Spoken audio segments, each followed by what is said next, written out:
We're checking out how a bee farm gets started.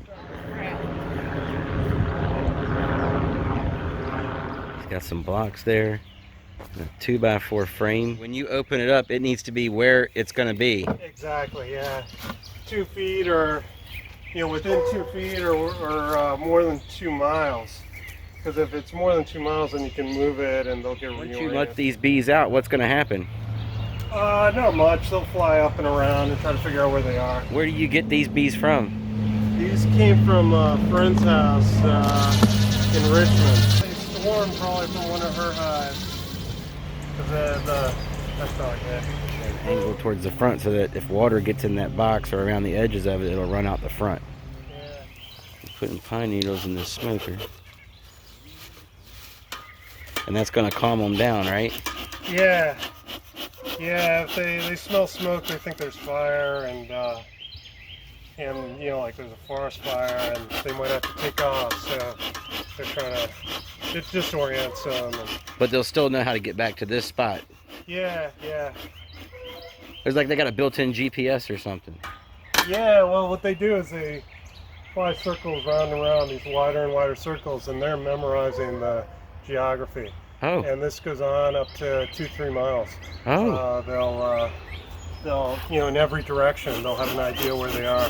So when you see bees, how far away from their hive are they usually? They obviously like to fly as little as they have to, but they can be 2-3 miles away. Okay. So it depends how good they'll fly right over something that's blooming that they like for something that they like even better. So it depends on what's available. So if something's really good nearby, they'll focus on that, but they'll keep, scouts keep going out further and further. Interesting. That's why if you move it, 10 feet or even a mile, they'll never find their way back. They'll keep flying right to that spot. Interesting.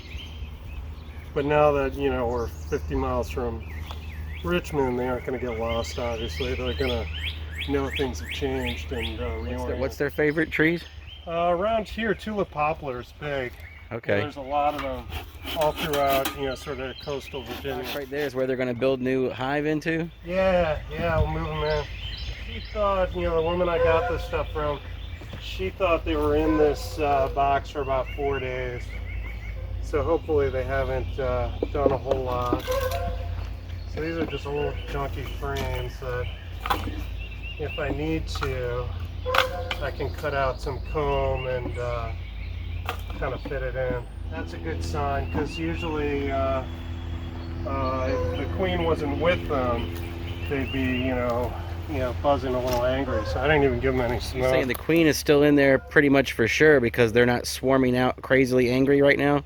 Yeah, I mean, usually a queenless colony behaves differently. I mean, these guys are just kind of sitting here on the frame quietly, and oh wow. And so you can see she's definitely in there 3 days ago, because I don't know if you can see it, but I just saw. So these cells right in here, if you look real close, there's you can see eggs, and it's sort of like a grain of rice on its head.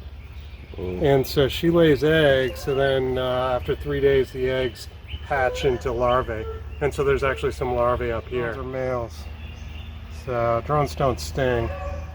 And they got much bigger eyes. They got like this full, like sunglasses, going all the way across so that they can spot a queen flying in the air. That's kind of their job. Whoa. So, yeah. But no, what you'll see here, I usually don't look for the queen so much because it doesn't really add anything if I see eggs.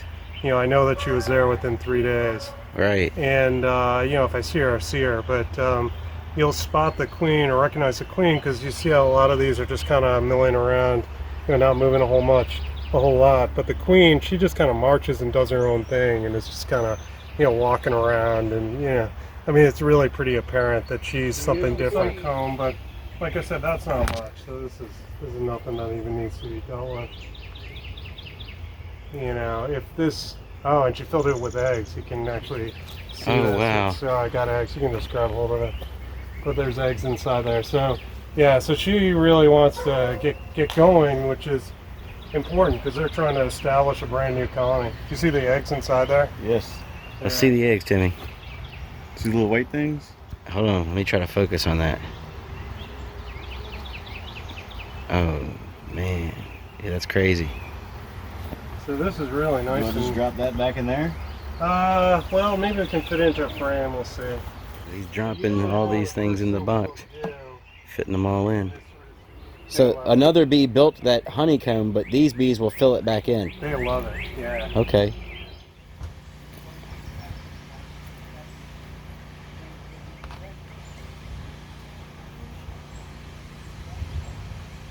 So this will work. Yeah, we do have, so now there's 3 left. It takes about 3 weeks for the brood that she's laid to emerge. And so months from now, this will be really cooking. You know, maybe 5 weeks it'll be full size colony is usually 3 of these medium boxes. Not anything fancy, but the main thing is the dimension. The most important thing is the what's called bee space, which is the space around all of the sides and everything like that. You know, everywhere where they're spending their time. And that, so, you know, the space between the top of this and even between each one, so between every frame and every surface, it's got to be 3/8 of an inch. 3/8 of an inch, And, okay. you know, plus or minus, you know, a 1/16, I guess, but 3/8 of an inch. And if it's any closer, they'll glue it together with called propolis. I mean, it's literally like glue. And if it's any further, they'll start making comb across it. Oh. And so 3/8 is like this magic width where they'll leave it alone. And so you can take the combs out and examine it and all that. Put a cover on here. We didn't have hardly any sugar or any honey really. And so they'll need to be fed. So this is sugar water? Yeah. And you said it was 2 parts sugar and 1 part water? That's right. And you put it in there for what reason? To give them food? Yeah, energy. They didn't have any stores at all. The only stores they have is what they arrived with 4 days ago in their stomachs. Ah. You need 2 parts sugar to 1 part water by volume? By weight. By weight. Yeah, so 25 pounds sugar per gallon basically. No, a little bit more, gallon and a half. Yeah, so you got to heat it up a little bit to get it to dissolve. That's almost syrup, isn't it? Exactly, yeah, sugar syrup, yeah. But you know, honey is 18% water. The rest of it's sugar. So it's kind of what this plant, you know, what they need for fuel. Are there holes in the top of that? Yeah, it's just on window screen. So let me just, so you can see all these guys here are fanning their wings and they're saying this is home. So and attracting all the ones that are flying around in circles. So they're marking their territory. Yeah, just trying to help guide their sisters back. But I don't really want them on this side of the bottle, so I want to clear them out. You have to be cautious, I think. It's just standing like right in front of the colony. If you walk behind it or to the sides, they aren't going to mess with you. But if you're standing right here in front of them, if you go buzzing by on a, you know, with a mower, they aren't going to bother you, generally speaking. Yeah, the truth is they're not in the business of stinging. They're just, you know, protecting them. Hopefully in like a month there'll be enough bees in there can add another box. And then it really starts growing quickly at that You're point. estimating there's 5,000 in there now. You think in that 5 weeks or 6 weeks time when they build up in there, how many do you think will be in there by the end of then? I would hope triple, quadruple, Wow. something like that, yeah. So, and then that's a good sized colony.